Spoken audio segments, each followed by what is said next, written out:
Hello friends, welcome back to my channel. உங்களுக்கு BP இல்லை, sugar இல்லை, ஆனால் அடிக்கடி தலை சுற்றுதா?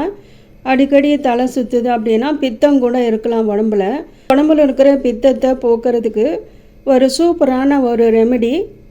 வாங்க, சூப்பரான இந்த கஷாயம் செஞ்சு நம்ம குடிக்கலாம். வாரத்தில் 2 நாள் குடிக்கலாம், இல்லைன்னா வாரத்தில் 1 நாள் கூட இதை குடிக்கலாம். அப்படி குடிக்கும்போது நமக்கு உடம்புல இருக்கிற பித்தமெல்லாம் போயிடும், தலை சுத்தல் நமக்கு இருக்காது. நம்ம பயப்பட தேவையில்லை. தலை சுற்றுது அப்படின்னா உடனே நம்ம பயந்துருவோம். அது மாதிரி பயப்படாமல் இது மாதிரி ஒரு கஷாயம் செஞ்சு நீங்கள் குடிங்க, உடம்புக்கு ரொம்ப நல்லது. இப்போ இதுக்கு தேவையான பொருட்கள் என்னன்னு பார்த்துடலாம். ஒரு துண்டு இஞ்சி தோலை சீவிட்டு கல்லில் நச்சு பொடி பொடியாக வச்சுருக்கேன். 5 காஞ்ச திராட்சை, கருப்பு திராட்சை எடுத்திருக்கேன். ஒரு பிடி புதினா இலை, ஒரு பிடி கொத்தமல்லி இலை, ஒரு ஈர்க்கு சொல்வாங்க, ஒரு குச்சி கருவேப்பிலை இலை எடுத்திருக்கேன். இது எல்லாத்தையும் போட்டு சூப்பரான ஒரு கஷாயம் பண்ண போகிறோம். அது எப்படி பண்ணலான்னு பார்க்கலாம் வாங்க. இப்போ ஒரு பாத்திரம் வச்சுருக்கேன், ஸ்டவ் பற்ற வச்சுக்கலாம்.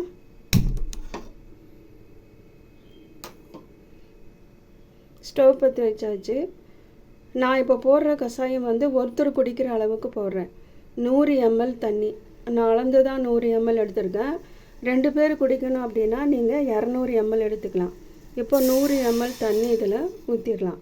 ஊற்றிட்டு தண்ணி நல்லா கொதிக்கட்டும், நம்ம வெயிட் பண்ணலாம்.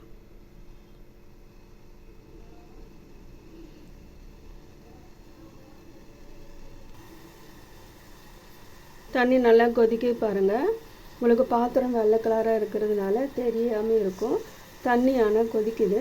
கொதிக்கும் போது இஞ்சி போட்டுக்கலாம்.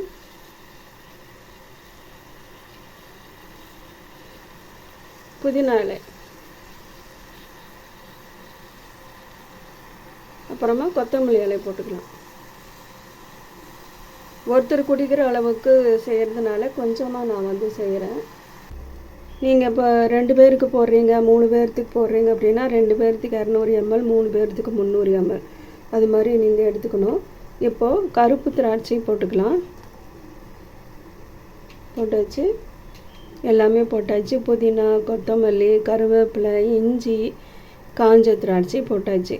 இது நல்லா கொதிக்கணும். கொதித்து 100 ml தண்ணி 50 ml தண்ணியாக வற்றி வரணும். இதை இளம் சூட்டோடு இருக்கும்போது குடிக்கலாம். வாரத்தில் 2 நாள் கண்டிப்பாக குடிக்கலாம். நம்ம உடம்புல இருக்கிற பித்தமெல்லாம் போயிடும். கண்டிப்பாக இந்த கஷாயம் நீங்கள் செஞ்சு கொடுங்க. இப்போ இது பாதியாக வற்றட்டும், நம்ம வெயிட் பண்ணலாம். இப்போ இது நல்லா மிக்ஸ் பண்ணிடலாம்.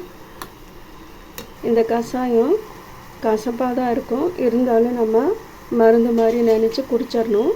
நம்ம உடம்புக்கு ரொம்ப நல்லது. உடம்புல இருக்கிற பித்தமெல்லாம் போயிடும். இது நல்லா 100 ml தண்ணி 50 ml வற்றட்டும், வெயிட் பண்ணலாம்.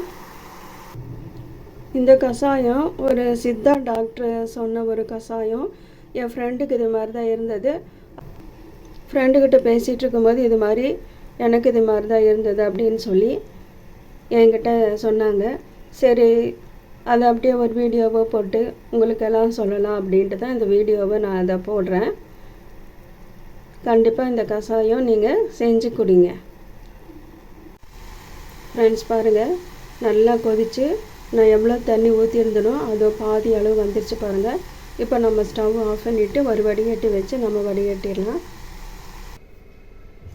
இப்போ இதை வடிகட்டிடலாம் ஃப்ரெண்ட்ஸ்.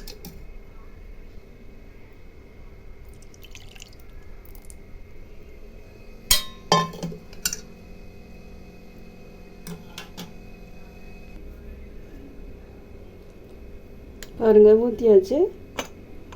இது நல்லா ப்ரெஸ் பண்ணால் இருக்கிற ஜூஸ் எல்லாம் வந்துடும். இதை எடுத்துடலாம்.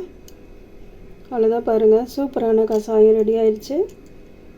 உங்களுக்கு ரொம்ப கசப்படிக்குது அப்படின்னா கொஞ்சமாக 1 ஸ்பூன் தண்ணி கலக்கி நீங்கள் குடிச்சிக்கலாம். ஃப்ரெண்ட்ஸ், இது மாதிரி கஷாயம் செஞ்சு காலையில் வெறும் வயிற்றில் குடிக்கிறது ரொம்ப நல்லது. அவ்வளோதான் ஃப்ரெண்ட்ஸ், இந்த கஷாய ரெசிபி உங்களுக்கு பிடிச்சிருக்குன்னு நினைக்கிறேன். பிடிச்சிருந்தால் லைக் பண்ணி, ஷேர் பண்ணி, சப்போர்ட் பண்ணி, சப்ஸ்கிரைப் பண்ணுங்கள். மீண்டும் இதே மாதிரி ஒரு ரெசிபியோட அடுத்த வீடியோவில் உங்களை நான் சந்திக்கிறேன். தேங்க்யூ ஃபார் வாட்சிங்.